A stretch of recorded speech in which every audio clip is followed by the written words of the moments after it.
All right, back here in the backfields, getting after it with Dansby Swanson. Dansby, we're going to talk a little bit about what it takes to turn a crisp double play, and we're also going to get into some of that pregame routine, the Ron Washington drills. We know that you live and die by those, so we'll get into that first and foremost. But when it comes to defense, the importance to you, just how important is it to go out here and make your presence felt on the defensive side of the ball? Yeah, I think so many people, especially nowadays, really put a lot of emphasis on the offense, which we all do.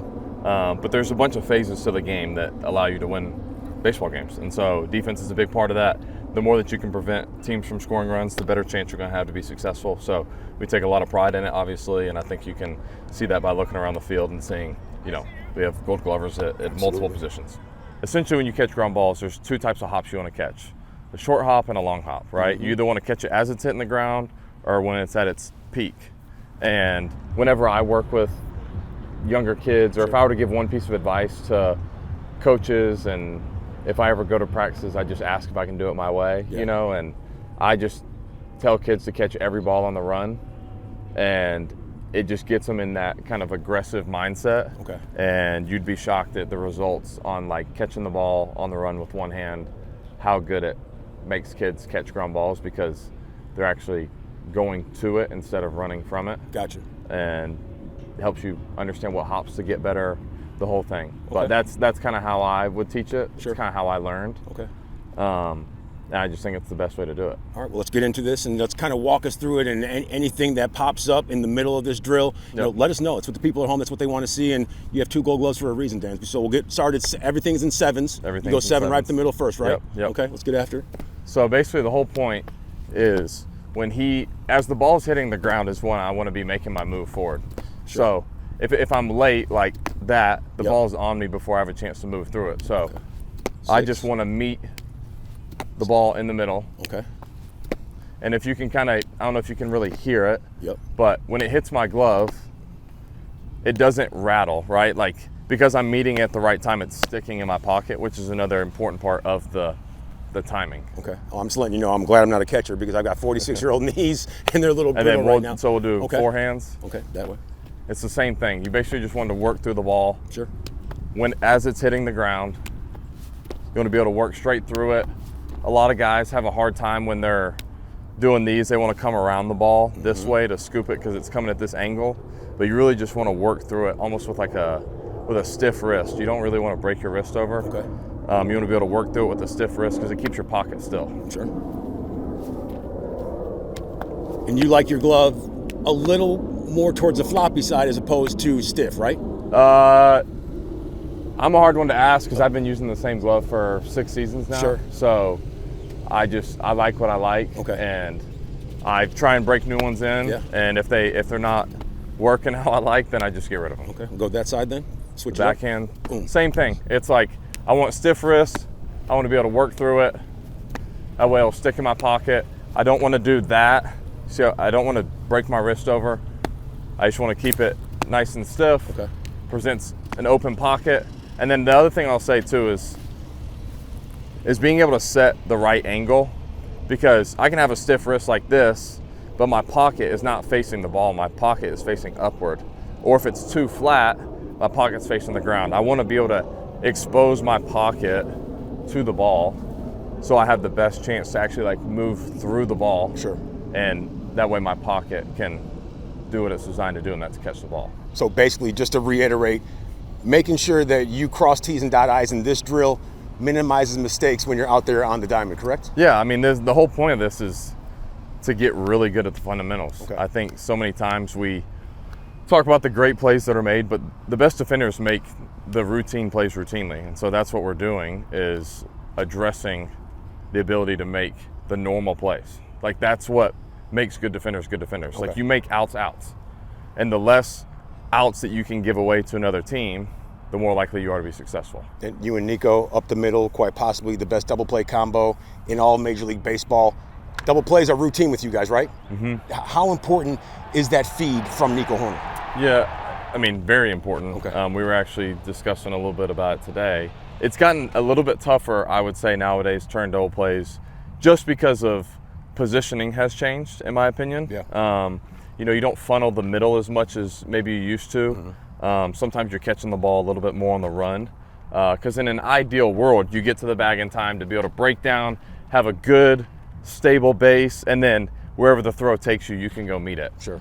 It's a little bit tougher now because you're kind of doing everything on the run. So that's why it's so important, like we were just talking about fundamentals of catching a ball, of fundamentals of being able to take good angles, so that you're aware of where the bag is, and I'm not even looking at it. I can catch it and I can hit it on my way to throw by just being able to feel my way through it. I don't have to see it, right? It's just like running the bases. Like if you run with your head down, you don't know where the ball is. Exactly. Like I can run and I can touch a base without looking at it. I think that's like where you want to get to. But the importance from Nico of when he's feeding me is you like firmer throws, because firmer throws stick in your glove a little bit better. When it's kind of lobbed, it has a chance to bounce around. You want it to be able to stick so that you can get it into your throwing hand to get it to first base as quick as possible. So we've obviously done a lot of work together. He's gotten really good at the kind of like the backhanded shovel, if you will. He's gotten really good at this one. That usually ends up having a little bit more pace on it, and it's quicker to get out and to me. But we kind of talk about this, like the quicker he can get it to me, the better. When do you make that decision if it's an in-between throw, when you say I go with my glove or I go bare hand? I don't hardly ever go bare hand. There's not really a time. He's done it a couple times. Sure. I typically don't do that. That's just me personally. There's nothing against it. But I just kind of do it like the standard traditional way. But I kind of practice different things, right? I practice bare hands. There's nothing that I do that I've never worked on, right? Like in practice, I'll work on your standard. I kind of break down and get there, catch it, clip the back of the bag, get in line to throw. I do ones that I catch on the run, touch the base, and throw on the run. Sure. I do some where you try and break down and you catch and you go this way to throw. There's all different kinds of ways to do it. Where's your preference? Where would you like the ideal feed from Nico to be? Because we'll get into this and I'll start giving you some feeds. I'm no Nico Horner, but I'll do my best. So with a right-handed hitter, it's a little bit tougher just because we were talking about with positioning. So I'm a little bit further back over here.